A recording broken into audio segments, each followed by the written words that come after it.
Since its discovery, the San Andreas Fault, which has been described as a continental transition fault that runs through the state of California, has piqued the interest of experts and the general public alike.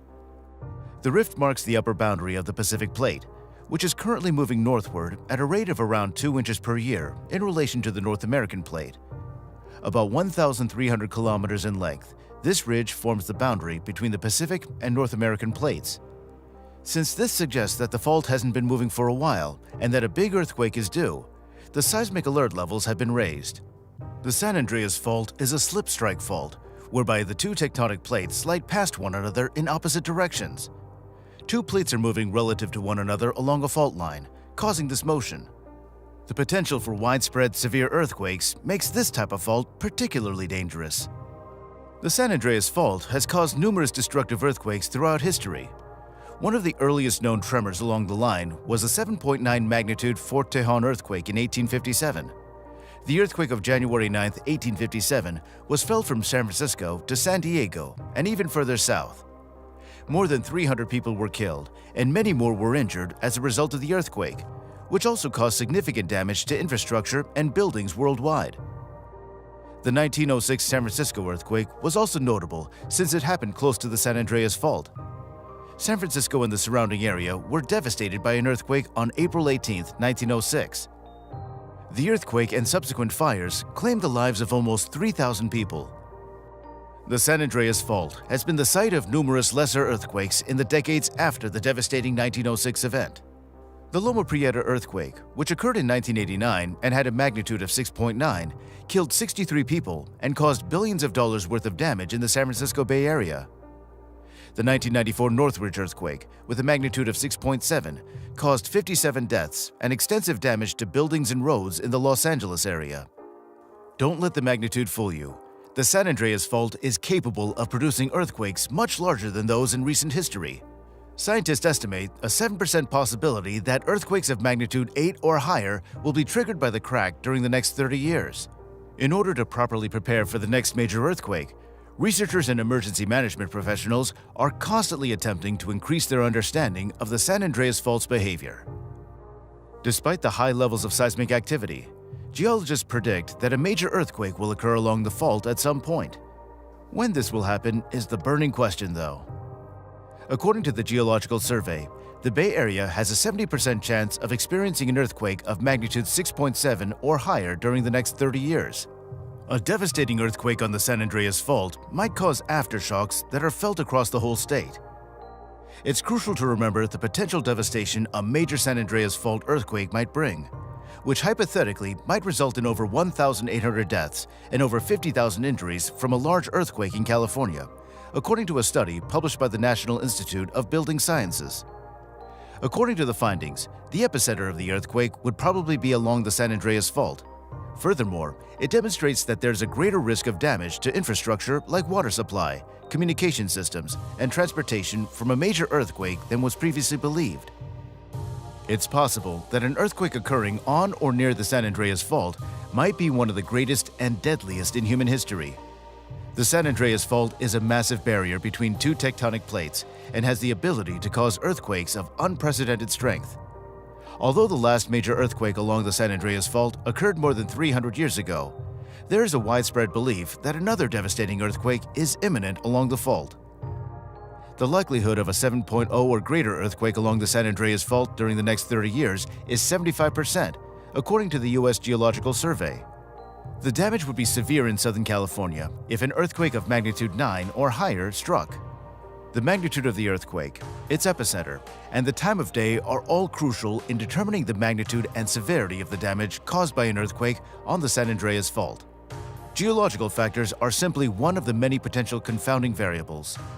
The collapse of buildings and other infrastructure, widespread fires, floods, and landslides are all possible outcomes of a disaster of this scale, none of which you want to think about being in the middle of. Buildings, bridges, and roadways would likely be destroyed in the event of a major earthquake on the San Andreas Fault. Breaks in water, gas, and electricity lines can cause interruptions in these life-sustaining utilities. The damage to the local economy could be extreme, and the time needed to recover would be lengthy. A scary thought indeed. The aftershock landscape would depend on the earthquake's epicenter and the severity of the destruction. Large-scale landslides and catastrophic soil liquefaction have the potential to reduce urban areas like San Francisco to rubble.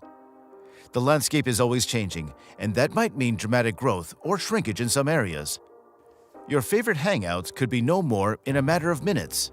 Yet, it is essential to keep in mind that we cannot predict with absolute accuracy if or when a big earthquake will occur along the San Andreas Fault. The scientific world has warned us about this possibility, and it would be wise to be ready in case it comes to pass. Given the potential for extensive destruction from the San Andreas Fault earthquake, it's essential that we remain vigilant and adopt as many preventative measures as we can. In light of this, what safety measures should we take before the inevitable San Andreas Fault earthquake? The first step is to identify the danger and start taking precautions right away. Buildings can be made more earthquake resistant, supplies can be stored, and contingency plans can be made. A major earthquake along the San Andreas Fault cannot be avoided, but its consequences can be lessened by taking a number of precautions. If we take the time to educate ourselves about earthquake preparedness and then put those plans into action, we'll be in the best position to deal with whatever disaster may strike. There are several crucial steps that you can take to prepare your home and family for potential emergencies. Firstly, it's important to establish a clear plan for how you and your loved ones will safely evacuate the house in case of an emergency, such as an earthquake or fire. Make sure to practice this plan regularly and keep each other informed about your whereabouts and health status. You should also appoint a trusted third party who resides outside of your state to act as a point of contact. In addition to having an evacuation plan, it's a good idea to assemble a survival kit that includes enough food, water, and supplies to last for at least 3 days. This kit should also include essential items such as a first aid kit, flashlights, and portable battery chargers. To further protect your home and family, ensure that large items like bookcases and appliances are firmly fastened to the walls to prevent them from toppling over during an earthquake. Keep fragile items towards the floor and away from soft furnishings. It's important to know the locations of gas, water, and power shutoff valves in your home as well. Regular fire and earthquake drills can also help ensure that everyone knows what to do in case of an actual disaster. The drop, cover, and hold on tactic is a good one to employ during such drills. Additionally, it's important to stay informed about the situation in your area during an emergency. Subscribe to reliable local news outlets and always have a portable battery-operated radio on hand. You can also check the websites of the United States Geological Survey and your local emergency management organization for updates on how an earthquake may be affecting your area. Remember, practice makes perfect when it comes to emergency preparedness. The San Andreas Fault is infamous for its history of producing destructive earthquakes, and it's not alone. There are several other fault lines around the world that have caused enormous devastation. Some notable examples include the following. The Alpine Fault is a 400-kilometer-long fissure that separates two distinct tectonic plates along a transformed fault system, much like the San Andreas Fault. It can be seen in its entirety from the most westerly point in New Zealand's Southern Alps. The last earthquake of magnitude 8 was recorded in the late 17th century along the Alpine Fault.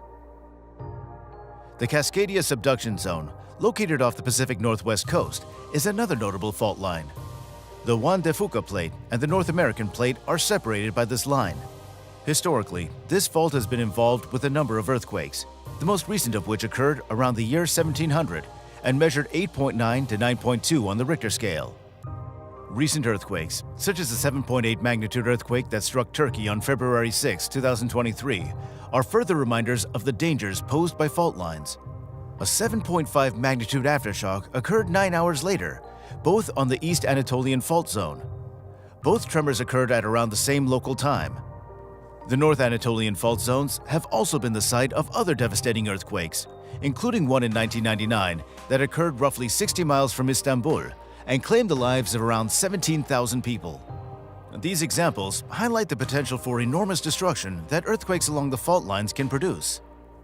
It's clear that the frequency and intensity of earthquakes along these fault lines around the world are on the rise, much like they've been along the San Andreas Fault.